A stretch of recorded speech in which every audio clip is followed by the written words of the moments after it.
Hello friends, मैं सत्यम आर्य। आप सभी को मेरा नमस्कार।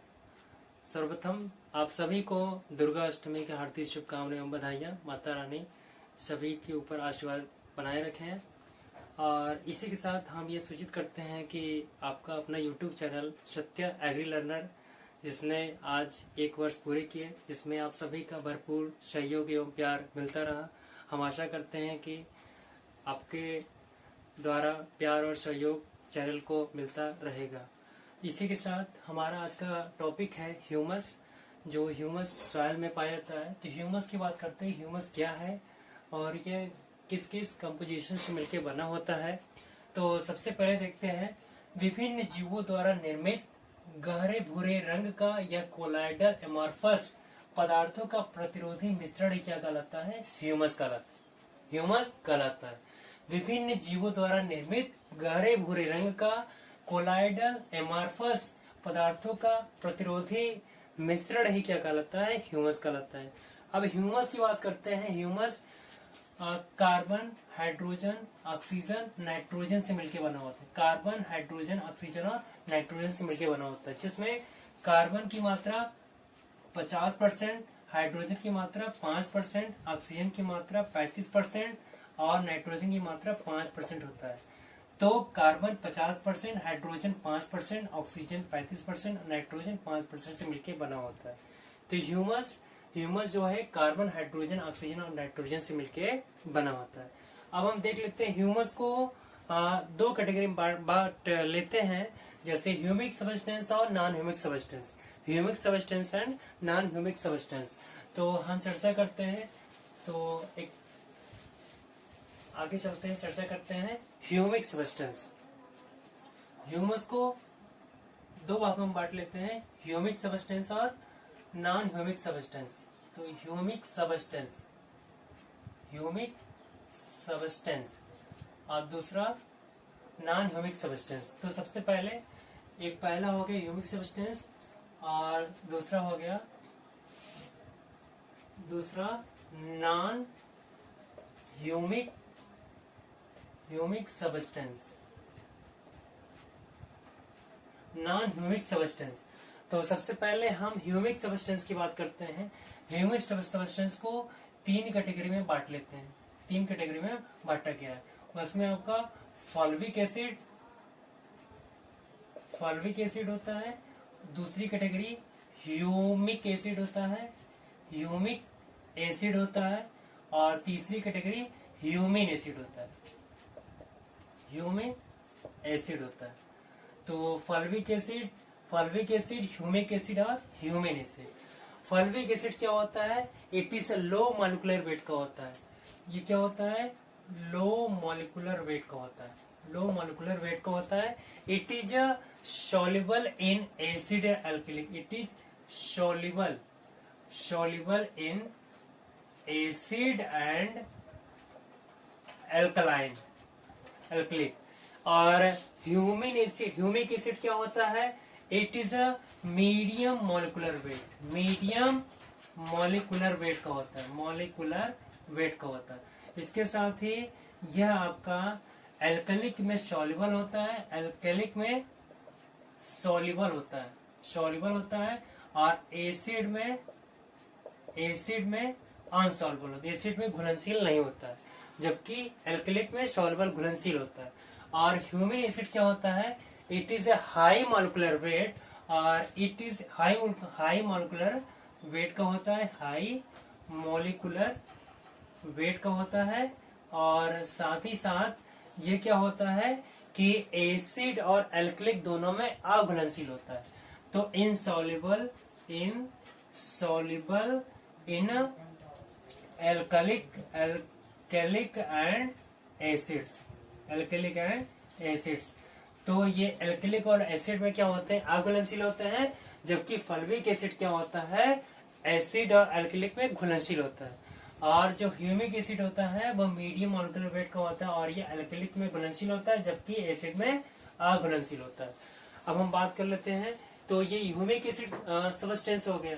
अब हम नॉन ह्यूमिक सबस्टेंस की बात करते हैं, जिसमें आपका क्या आता है? कार्बोहाइड्रेट आता है, fat, lipids, vitamins etcetera substance आते हैं। कार्बोहाइड्रेट हो गया, फैट्स हो गया, लिपिड्स हो गया, विटामिन हो गया इत्यादि, ये सभी सब्सटेंस आते हैं नॉन ह्यूमिक सब्सटेंस में। इसके साथ ही अब हम बात करते हैं कि ह्यूमस जो होता है उसमें लिग्निन और प्रोटीन की मात्रा पाई जाती है। तो लिग्निन ह्यूमस में 40 से 45% आपका लिग्निन होता है, लिग्निन पाया जाता है, और 30 से 33% आपका प्रोटीन पाया जाता है। तो 40 से 45% लिग्निन पाया जाता है और 30 से 33% प्रोटीन पाया जाता है। तो इन दोनों के मिले हुए रूप को हम क्या बोलते हैं? लिग्नो प्रोटीन कॉम्प्लेक्स बोलते हैं। लिग्नो प्रोटीन कॉम्प्लेक्स बोलते हैं। ह्यूमस में लिग्नो प्रोटीन कॉम्प्लेक्स पाया जाता है, मीन्स 40 से 45% लिग्निन पाया जाता है और 30 से 33% प्रोटीन पाया जाता है। तो इन दोनों के मिले हुए रूप को हम लिग्नो प्रोटीन कॉम्प्लेक्स बोलते हैं। अब हम देख लेते हैं कि ह्यूमस का CN रेशियो, इन ह्यूमस में CN रेशियो जो होता है वह कितना होता है? ह्यूमस का CN कार्बन नाइट्रोजन रेशियो कितना होता है? 10:1 होता है। अगर ह्यूमस का CN रेशियो देखेंगे तो कितना होता है? 10:1 होता है। अगर इसके साथ ही हम इंडियन सॉइल का CN रेशियो देखेंगे तो आपका इंडियन सॉइल का CN रेशियो देखेंगे तो आपका 14:1 होता है। 14:1 होता है। अगर एरेबल सॉइल का CN रेशियो देखेंगे, एरेबल सॉइल का CN रेशियो देखेंगे तो आपका होता है 8:1 से लेकर के 15:1 होता है। इसके साथ लेग्यूम प्लांट का अगर CN रेशियो देखेंगे तो 20 से लेकर के 30:1 होता है। कितना होता है लेग्यूम प्लांट में CN रेशियो? लेग्यूम प्लांट में CN रेशियो कितना होता है? तो 20 से लेकर के 30:1 होता है। तो इस प्रकार से हमने ह्यूमस देख लिया। ह्यूमस के 2 कैटेगरी बांट लिया है, तो ह्यूमिक सब्सटेंस और non humic substance. Humic substance को 3 कैटेगरी में बांट लेते हैं, एक fulvic acid, humic acid, humane acid. Fulvic acid low molecular weight का होता है और ये एसिड और एल्कलिक दोनों में सॉल्युबल होता है। इसके साथ ह्यूमिक एसिड क्या होता है? मीडियम मॉलिक्यूलर वेट का होता है और ये एल्कलिक में सॉल्युबल होता है और एसिड में अघुलनशील होता है, इनसॉल्युबल होता है। और ये ह्यूमेन एसिड क्या होता है? ये हाई मॉलिक्यूलर वेट का होता है, साथ ही साथ ये एल्कलिक में और एसिड में इनसॉल्युबल या अघुलनशील होता है। इसके साथ ही ह्यूमस में 40 से 45% लिग्निन और 30 से 33% प्रोटीन पाया जाता है। तो इन दोनों को मिला के हम लिग्नो प्रोटीन कॉम्प्लेक्स बोलते हैं। इसके साथ ही ह्यूमन में CN रेशियो, ह्यूमस का CN रेशियो कितना होता है? 10:1 होता है। अगर इंडियन सॉइल का CN रेशियो देखेंगे 14:1 होता है। एरेबल सॉइल का CN रेशियो 8:1 से लेके 15:1 होता है। लेग्यूम प्लांट का CN रेशियो, लेग्यूम प्लांट का CN रेशियो देखेंगे तो 20 से 30:1 होता है। ठीक है, तो ये हमारा ये ह्यूमस का टॉपिक समाप्त हुआ। अब हम चलते हैं ऑर्गेनिक मैटर के मिनरलाइजेशन पे बात करते हैं।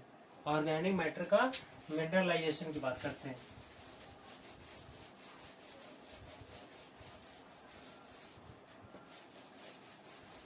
अब ऑर्गेनिक मैटर की मिनरलाइजेशन की बात करेंगे तो उसमें हम देख लेंगे जैसे ऑर्गेनिक मैटर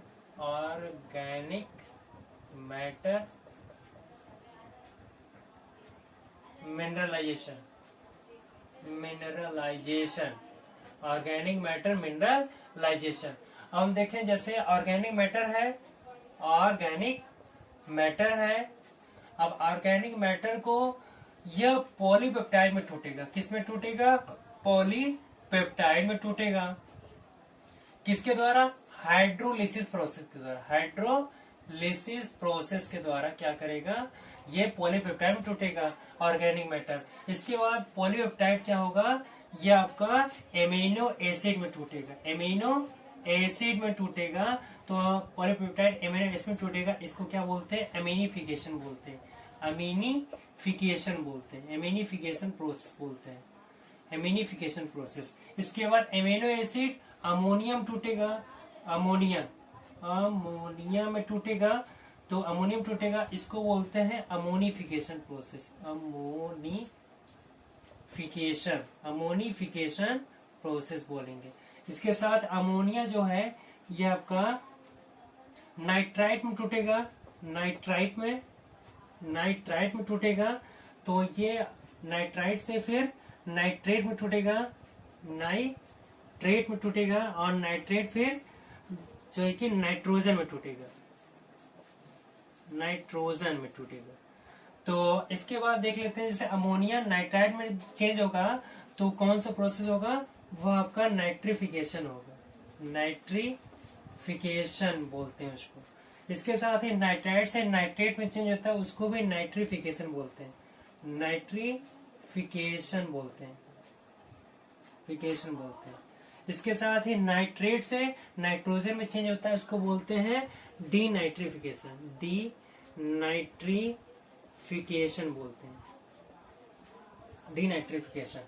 तो ये हमने देख लिया कि ऑर्गेनिक मैटर हाइड्रोलिसिस प्रोसेस के द्वारा पॉलीपेप्टाइड में टूटता है, पॉलीपेप्टाइड एमिनिफिकेशन प्रोसेस के द्वारा एमिनो एसिड में टूटता है, फिर अमीनो एसिड अमोनिफिकेशन प्रोसेस के द्वारा अमोनियम टूटता है, फिर अमोनिया जो है कि नाइट्रिफिकेशन प्रोसेस के द्वारा नाइट्राइट में टूटता है, नाइट्राइट जो है नाइट्रिफिकेशन प्रोसेस के द्वारा नाइट्रेट में टूटता है, और नाइट्रेट डीनाइट्रिफिकेशन प्रोसेस के द्वारा नाइट्रोजन में टूटता है। तो इस प्रकार से हम देख लेते हैं कि कौन कौन से बैक्टीरिया इसमें यूजफुल है। जैसे पॉलीपेप्टाइड से एमिनो एसिड में टूटता है, तो यहाँ पे जो बैक्टीरिया यूज होता है वो स्यूडोमोनास बैसिलस यूज किया जाता है, स्यूडोमोनास बैसिलस बैक्टीरिया यूज किया, स्यूडोमोनास बैसिलस यूज किया जाता है। फिर एमिनो एसिड से अमोनियम टूटता है, तो कौन सा बैक्टीरिया यूज किया जाता है?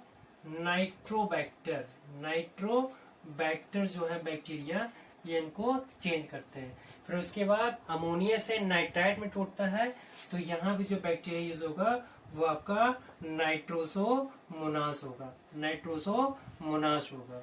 इसके साथ ही नाइट्राइट से नाइट्रेट में टूटेगा, यहाँ पे कौन सा बैक्टीरिया यूज होगा? ये आपका नाइट्रोबैक्टर होगा, नाइट्रोबैक्टर होगा, नाइट्रोबैक्टर बैक्टीरिया। इसके साथ ही अब यहाँ से नाइट्रेट से नाइट्रोजन में चेंज होता है, तो कौन सा बैक्टीरिया यूज होगा? स्यूडोमोनास